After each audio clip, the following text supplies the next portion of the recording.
கர்ப்ப காலத்தில் உட்கொள்ளும் உணவுகளில் கவனமாக இருக்க வேண்டும். குறிப்பாக ஐஸ்கிரீம், பிஸ்கட், குளிர்பானங்கள் போன்ற தீவிர பதப்படுத்தப்பட்ட உணவுகளை கட்டாயம் தவிர்க்க வேண்டும். அவை கர்ப்ப காலத்தில் என்ன மாதிரியான பிரச்சனைகள் உண்டாக்கலாம் என்பதை இங்கு பார்க்கலாம். தீவிர பதப்படுத்தப்பட்ட உணவுகளில் மினரல், வைட்டமின் மற்றும் நார்ச்சத்து போன்ற அத்தியாவசிய சத்துக்கள் குறைவான அளவிலே இருக்கக்கூடும். அதனை அதிகமாக உட்கொள்வது ஊட்டச்சத்து குறைபாட்டை ஏற்படுத்தி தாய் மற்றும் கருவில் உள்ள குழந்தையின் ஆரோக்கியத்தை பாதிக்கலாம். கர்ப்ப காலத்தில் அல்ட்ரா ப்ராசஸ்டு ஃபுட் அதிகமாக உட்கொள்வது கர்ப்ப கால நீரிழிவு நோய்க்கு வழிவகுக்கலாம். இதிலுள்ள கார்ப்ஸ் மற்றும் சர்க்கரை உள்ளடக்கம் இரத்த சர்க்கரை அளவை அதிகரிக்க வாய்ப்புள்ளது. கர்ப்ப காலத்தில் உடல் எடை திடீரென அதிகரிப்பது பிரீக்லாம்சியா, கர்ப்பகால உயர் இரத்த அழுத்தம் மற்றும் பிரசவத்தின் போது சிக்கல்களை ஏற்படுத்தலாம்.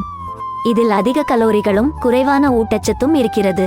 வயிறு நிரம்பிய உணர்வு வராததால் அதிகமாக சாப்பிட தூண்டக்கூடும்.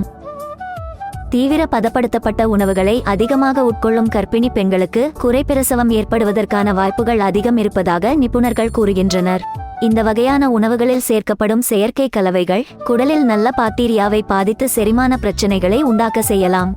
குறிப்பாக சில உணவுகள் சாப்பிடுவது நெஞ்செரிச்சல், மலச்சிக்கல் போன்ற அறிகுறிகளை மோசமாக செய்யலாம்.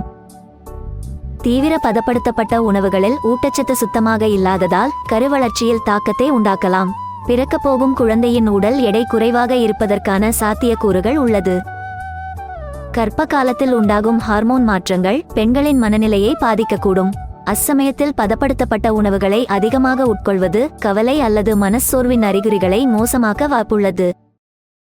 கர்ப்பிணிகள் ஜங்க் ஃபுட், பதப்படுத்தப்பட்ட இறைச்சி, பீட்சா, குளிர்பானங்கள், பர்கர், இனிப்பு போன்ற தீவிர பதப்படுத்தப்பட்ட இறைச்சிகளை தவிர்க்க வேண்டும். பழங்கள், காய்கறிகள் மற்றும் புரோட்டீன் ஆதாரங்களை தினசரி உணவில் அதிகமாக சேர்க்க வேண்டும்.